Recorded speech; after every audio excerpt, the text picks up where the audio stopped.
Hello everyone and welcome back to my another exciting video of class 8th mathematics जो कि बहुत time बाद आ रही है क्लास 8 की वीडियो, मगर बहुत अच्छी वीडियो आने जा रही है। इसमें हम चैप्टर कवर करेंगे कंपेयरिंग क्वांटिटीज़।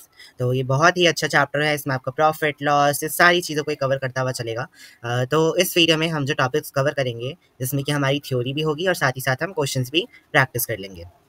तो सबसे पहले हम लेंगे इंट्रोडक्शन और परसेंटेज फ्रैक्शन, ये हम लेंगे अपने इस वीडियो के पार्ट 1 में। देन हम पार्ट 2 में लेंगे profit loss, discount and sale tax and value added tax, ये हमारा हो जाएगा part 2। Compound interest, reducing formula of compound interest, applications और समरी, ये सब हमारे कवर होंगे इस वीडियो के पार्ट 3 में। तो आज जो हमारा पार्ट है वो हम लेने जा रहे हैं अपना वीडियो का पार्ट नंबर 1, जिसमें कि मैं आपको एक बार दोबारा रिमाइंड करा दूं, हम आज के टॉपिक में लेंगे इंट्रोडक्शन और परसेंटेज फ्रैक्शन। वीडियो में आगे चलने से पहले मैं आपको बता दूं कि जितने भी आपको नोट्स दिख रहे हैं लास्ट तक मैं आपको पहले दिखा दे रहा हूँ सारे के सारे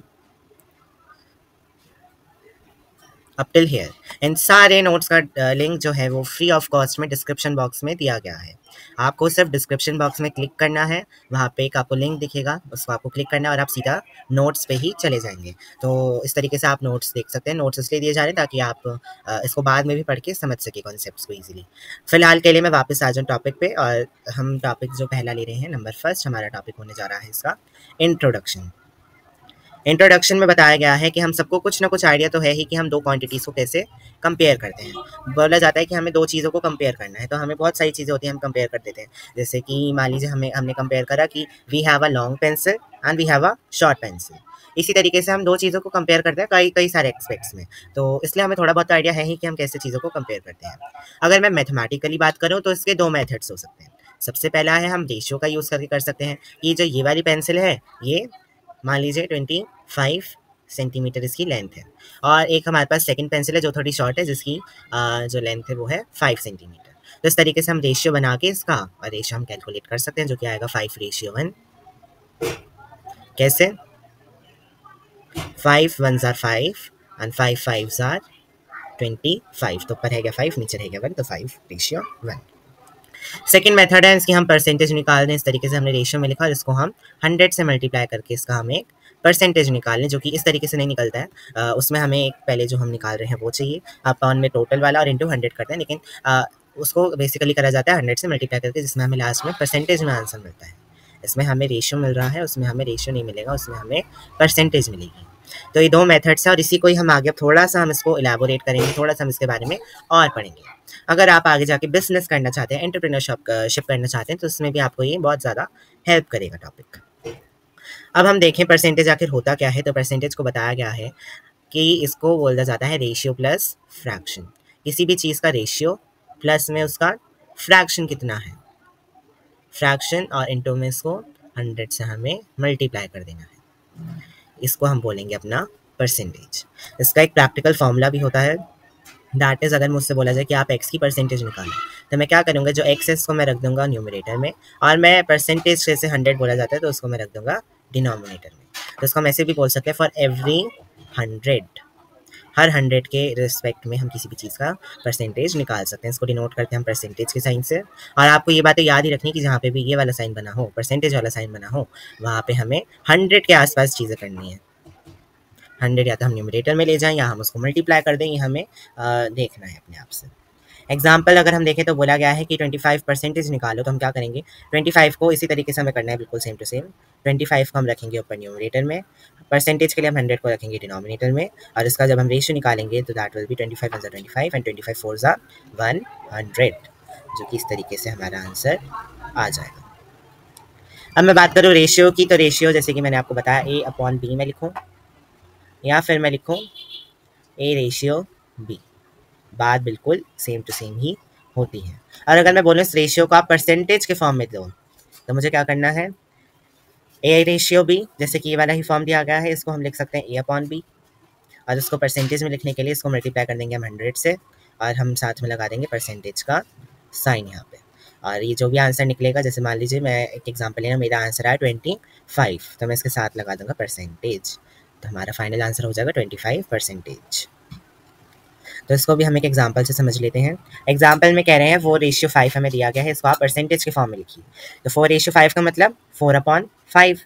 4/5 को परसेंटेज में करने के लिए इसे मल्टीप्लाई कर देंगे हम 100 से, अब 5 1 5, इसको कट करेंगे, 5 2 10 और 0 का 0। अब 4 को 20 से मल्टीप्लाई कर दीजिए, आंसर जो भी आएगा वो आपको यहाँ पे मुझे बताना है कमेंट सेक्शन में। यू हैव 10 सेकेंड, जिसमें कि मैं आपको 10 सेकेंड्स बोल नहीं रहा हूँ, आप बस वीडियो को पॉज करिए, जल्दी से जाके कमेंट में आंसर लिख दीजिए।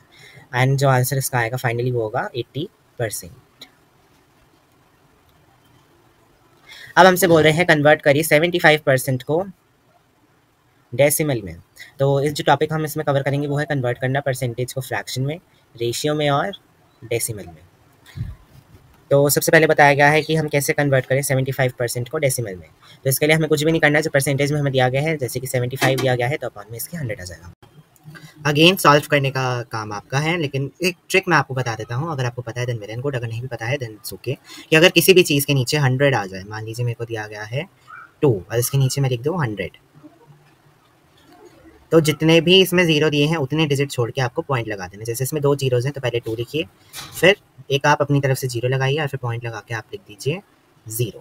तो इसमें आपको जितने भी जीरोज़ दिए गए हों आपको उतने डिजिट छोड़ के पॉइंट लगा देना है। अब जैसे यहाँ दिया गया था 75, तो इसमें 2 डिजिट है और नीचे 0 भी 2 ही हैं, तो आप बस इन दोनों को छोड़िए और इसके बाद एक डेसिमल पॉइंट लगा के उसके बाद एक 0 ऐड कर दीजिए। एक चीज़ और लूँगा, बस एक और एग्जाम्पल, फिर मैं आगे कंटिन्यू कर दूँगा। मान लीजिए आपको दिए 725 और नीचे दिया गया है आपको 100, तो 100 में कितनी जीरोज़ हैं? 2 जीरोज़ हैं, तो हमें 2 डिजिट देखनी है 1 और 2। ये डिजिट हमेशा हमें राइट साइड से देखनी है, तो 7.25। अब इसमें हमारे पास यहाँ पे एक 7 नंबर था तो हमने यहाँ पे 7 डाल दिया। यहाँ पे हमारे पास इसके बाद डालने के लिए इसके आगे कुछ भी नहीं था तो हमने यहाँ पे 0 डाल दिया, क्योंकि 0 का मतलब भी कुछ भी नहीं होता है। तो आई होप ये चीज़ आपको समझ में आ गई होगी। अब हमें दिया गया है 2.8% को डेसिमल में लिखिए, तो हमने 2.8 लिखा, यहाँ पे एक डेसिमल था वो हमने निकाला, नीचे एक 0 ऐड हो गई। तो जब 0 ऐड हुई तो इसके नीचे 100 था, बन गया वो 1000। कितनी जीरोज़ हो गई? अब 2 जीरोज़ हो गई, तो हम क्या लिखेंगे इसको? ये तो एक हमें वैसे भी आंसर दिया हुआ है, लेकिन हमें ऐसे नहीं लिखना है, हमें एक तरीका पता है, ट्रिक हमें पता है, तो हम वैसे लिखेंगे। हम काउंट करेंगे 3 नंबर, 1 2, तीसरा नंबर हमें नहीं दिया गया है तो हम यहाँ पे लिख देंगे 0 और फिर एक पॉइंट लगा के यहाँ पे 0। यही बात हमारा आंसर होगा। यहाँ पे मैं लिख देता हूँ इसको अच्छे तरीके से, 0.028। आई होप आपको ये वाली बातें समझ में आई होंगी अच्छे से। अब कह रहे हैं अगली जो चीज़ आती है कि a as a percent of b आप लिख दीजिए। a को आपको लिखना है as a percent of b, तो इसमें हमें कुछ नहीं करना है, जो नंबर हमें आगे दिया गया है वो हमें लिख देना है ऊपर, जो नंबर हमें बाद में दिया गया है वो आपको लिख देना है नीचे, मल्टीप्लाई कर देना है इसे 100 से। जैसे कि एक एग्जांपल यहाँ पर दिया गया है कि हमें बोला गया है right 60 as a percent of 240, तो जो नंबर आगे दिया गया है वो लिखिए ऊपर, जो बाद में दिया गया है वो लिख दीजिए नीचे, मल्टीप्लाई कर दीजिए 100 से। आंसर हमारा आएगा 25%। इसको आप सॉल्व करके देख लीजिएगा, यही आंसर आ जाएगा आपका। अब दिया गया है x% ऑफ y। देखिए ये वर्डिंग का हमें ध्यान रखना है, वहाँ पे दिया गया था a as a percent of, लेकिन यहाँ पे कह रहे हैं x% ऑफ y। तो इस तरीके से ना हमें घुमा घुमा के क्वेश्चन पूछे जा सकते हैं, तो अगर आप समझेंगे नहीं तो आप गलत वाला फॉर्मूला लगा देंगे। अगर आपने मिसअंडरस्टूड कर लिया, हमें देखना लगाना था नीचे वाला फॉर्मूला, आपने लगा दिया ऊपर वाला फॉर्मूला, क्वेश्चन हो जाएगा गलत। इसलिए हमें क्वेश्चन की वर्डिंग का बहुत ज़्यादा ध्यान रखना है। लेकिन x एज अ परसेंट हो y का, तो इसमें हमें x% ऑफ y लिखना है, जो नंबर हमें पहले दिया गया है वो हम लिखेंगे सबसे पहले, उसके नीचे हम लिख देंगे 100 को, क्योंकि इसी के साथ परसेंट लगा हुआ है, और हम इसे मल्टीप्लाई कर देंगे जो नंबर बाद में दिया गया है। एग्जाम्पल इसका अब आप मुझे कोई भी कमेंट सेक्शन में सॉल्व करके दिखाइए फटाफट से। अब कह रहे हैं इंक्रीज और डिक्रीज बाय परसेंट। बोला गया कि ए जो है वो इंक्रीज हो गया बाय 10% या फिर x%। हम एक प्रैक्टिकल फॉर्म लेके चल रहे हैं। ए जो है वो इंक्रीज कर दिया गया हमने कितने परसेंट से? x% से।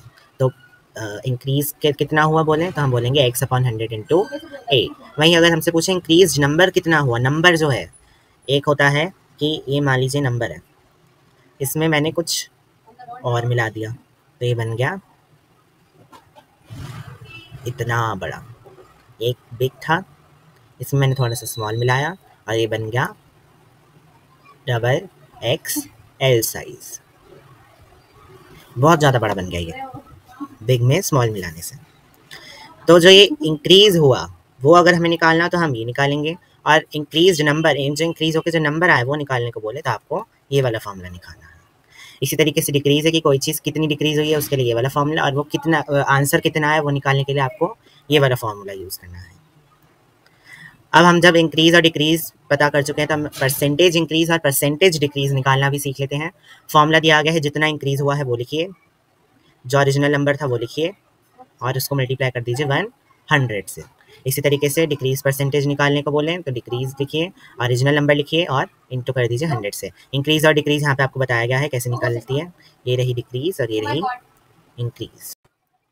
अगर अभी तक हम देख रहे थे अगर आपसे इंक्रीज पूछे डिक्रीज पूछे तो वो आप बता सके, लेकिन अगर आपसे ओरिजिनल नंबर ही पूछ लिया जाए, जैसे कि मैंने आपको यहाँ पे शो करा था, ये हमने एक ओरिजिनल नंबर लिया था बी के नेम से, बिग साइज वाला जो था। अगर आपसे यही पूछ ले कि ये क्या है ओरिजिनल वैल्यू इसकी, तो ओरिजिनल नंबर अगर आपको पता करना तो आप लिखेंगे इंक्रीज अपॉन में इंक्रीज की परसेंटेज यहाँ से, और इंटू आप कर देंगे इसे 100 से। इसी तरीके से अगर डिक्रीज के लिए हमें ओरिजिनल नंबर वैल्यू पता करनी हो तो उसमें बस आपको इंक्रीज की जगह डिक्रीज वाली वैल्यूज़ लिख देनी है। अब आ जाता है क्वेश्चन प्रैक्टिस करने का टाइम, तो फटाफट से हम अमेजिंग से क्वेश्चन देख लेते हैं। पहला क्वेश्चन कह रहा है कि 3 इंटू 1/5 परसेंटेज को आपको करना है फ्रैक्शन में बदलना है। तो सबसे पहले 3 इंटू 1/5 को अगर हमें नॉर्मल रेशियो में लाना तो इसके लिए हमें करना पड़ता है 3 को सबसे पहले 5 से मल्टीप्लाई, और इसमें ऐड कर देते हैं हम ऊपर वाली वैल्यू को जो कि यहाँ पे 1 लिखी हुई है, यहाँ से आ गया ये 1, और डिनोमिनेटर में आ जाता है जो पहले से ही डिनोमिनेटर में था जो कि था 5। तो 3 5 क्या होता है 15, और 15 में 1 प्लस करेंगे तो ऊपर आएगा 16 अपॉन में 5, जो कि आप यहाँ पे भी देख सकते हैं 16/5 मैंने यहाँ पे लिख लिया है। इसका था हमारा परसेंटेज में दिया गया, तो परसेंटेज को अब हमें निकालना है फ्रैक्शन में। फॉर्मूला ऊपर आपको बताया गया था, हमें कुछ नहीं करना था, हमें डिनोमिनेटर में बस इसे 100 से मल्टीप्लाई कर देना होता है। इसको आप सॉल्व कर लीजिए, सॉल्व करके आंसर आएगा 4/125। इससे ज़्यादा ही सॉल्व हो भी नहीं सकता है, तो आपको और नहीं करना है, जितना आंसर आ रहा है वहीं पर ही आपको इसको छोड़ देना है एज इट इज़। अगला क्वेश्चन 2 कह रहा है 7.25% ऑफ अ नंबर इज 2.9। तो फाइंड द नंबर, कि अगर किसी नंबर का 7.25% 2.9 है तो वो नंबर फाइंड कीजिए। तो 7.25 ऑफ x जो नंबर था हमने उसको क्या लेट कर लिया, लेट द नंबर भी x, तो ये किसके बराबर दिया हुआ है हमें 2.9 के। तो 7.25 ऑफ x को हम कैसे लिखते हैं 7.25 अपॉन 100 इंटू एक्स। एक्स यहीं रह जाएगा, बाकी सारी चीज़ें उस तरफ चली जाएंगी, जो डिनोमिनेटर में था वो न्यूमरेटर बन जाएगा और जो न्यूमरेटर था वो डिनोमिनेटर बन जाएगा। तो उसको सॉल्व कर लीजिए, आंसर आएगा हमारा 40। ये डेसिमल पॉइंट यहाँ से हट के ऊपर डबल जीरोज लगेंगी इसके, और यहाँ से 2.9 का डेसिमल हट के नीचे एक जीरो लगेगी, एक जीरो से एक जीरो कट, बाकी सब होगा सॉल्व आप कर लीजिएगा खुद ही। अगला क्वेश्चन हमें दिया गया है कि इफ़ चमेली हैड ₹600, चमेली के पास 600 रह जाते हैं, कब? After spending 75% of her money, जब वो अपनी 75% मनी जो है वो खर्च कर देती है तो उस पर 600 रुपये बच जाते हैं। तो आपको बताना है कि how much did she have in the beginning, कि उसके पास कितने पैसे थे कि उसने 600 रुपये उसके पास बच गए जब उसने 75% खर्च कर दिए।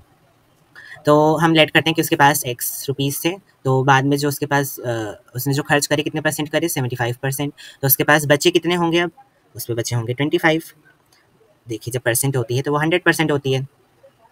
अब इसमें से बोला जा रहा है कि उसने 75% पैसे खर्च कर दिए, ये उसने खर्च कर दिए, तो बचे कितने उसके लिए हमें 100 में से 75 माइनस करना होगा, तो आंसर आएगा हमारा 25%। और बता रहे हैं कि उसके पास कितने पैसे बचे 600 रुपीज़ बचे, तो हम कह सकते हैं कि 25% ऑफ एक्स, मतलब एक्स 25% एक्स का कितना है 600 रुपये, क्योंकि 600 रुपये क्या है जो पैसे बचे हुए हैं। हमें ये नहीं दिया गया कि कितने पैसे खर्च करें हैं, अगर ये दिया होता कि उसने 600 रुपये खर्च कर दिए तो बताओ शुरुआत में कितने थे, तो हम सीधा ही यहाँ पे 75% ऑफ एक्स लिख के इसको 600 के इक्वल कर देते। मगर यहाँ दिया गया है कि जो पैसे बचे हैं, तो बचे के लिए हमें परसेंटेज भी तो बचे हुए की ही चाहिए होगी। तो अब यही जैसा हमने ये वाले क्वेश्चन में करा था, हमें यही ट्रिक अपनानी है दोबारा से, 25/100 इंटू एक्स करके ये बराबर कर देंगे हम 600 के। इसको सॉल्व करिए, आंसर आएगा हमारा 2400। एक्स क्या था हमारा, जो कि हमारे पास इनिशियली पैसे थे। ये 100% जो हमारा डिनोट कर रहा है, ये डिनोट कर रहा है इनिशियल पैसे, तो इनिशियल पैसे हमारे पास कितने थे 2400 रुपीज़ हमारे पास इनिशियली दिए हुए थे। अगला क्वेश्चन है the cost of a pen increase हुई है कितने से 18 रुपये से 20.70 रुपीज़ तक। हमें बताना है percent increase of the cost of pen. Percent increase की आपको फॉर्मूला बताया गया था, इंक्रीज अपॉन में ओरिजिनल कॉस्ट इंटू में 100। अभी जो इंक्रीज है ये कैसे निकालते हैं, जो हमारी इंक्रीज कॉस्ट दी हुई है उसमें से हम माइनस कर देंगे ओरिजिनल को, हमारा आ जाएगा इंक्रीज कितना हुआ है 2.70, ओरिजिनल हमें दी गई है 18, जैसे कि आप यहाँ पे देख सकते हैं 18 हमें ओरिजिनल दी गई है। तो परसेंटेज निकालने के लिए 100 से मल्टीप्लाई करा गया है, इसको सॉल्व कर लीजिए, आंसर आएगा हमारा 15%। अब एक क्वेश्चन है जो कि मैं आपको दे रहा हूँ खुद से सॉल्व करने के लिए, प्रैक्टिस बाय योरसेल्फ वाला हमारा सेक्शन आ चुका है, जो कि क्वेश्चन अभी आपको स्क्रीन पे डिस्प्ले हो रहा है। What you need to do, आपको एक पेज और नोटबुक आप ले लीजिए और एक पेन ले लीजिए, और इसको राइट नाउ वीडियो को पॉज करके इस क्वेश्चन को सॉल्व करना स्टार्ट कर दीजिए hand to hand. And as soon as आप इस क्वेश्चन को सॉल्व कर लेंगे तो आपको चेक करने के लिए अभी मैं आंसर भी शो करूँगा, but first of all I want all of you कि आप लोग इसे खुद से सॉल्व कीजिए, खुद से अपना माइंड रन कीजिए कि कैसे हो सकता है। और अब आपकी स्क्रीन पे शो रहा है इसका आंसर, दैट इज़ हियर। और यही हो जाता है हमारी वीडियो का दी एंड। यही थी हमारी वीडियो, पहले भी आपको बताया है, लिंक मिल जाएगा आपको नोट्स का डिस्क्रिप्शन बॉक्स के अंदर, पूरे के पूरे नोट्स वहाँ पे अवेलेबल रहेंगे, आप जाके देख सकते हैं। आई होप आपको इतना समझ में आ गया होगा। पार्ट 1 हमारा यही हो जाता है फिनिश। अब मिलेंगे हम पार्ट 2 में, जिसमें कि हम प्रॉफिट लॉस, डिस्काउंट और सेल टैक्स और वैल्यू एडेड टैक्स के बारे में समझेंगे। वीडियो पसंद आई हो तो वीडियो को like share comment and subscribe करते हुए जाइएगा। Will meet in my next video, till then good bye.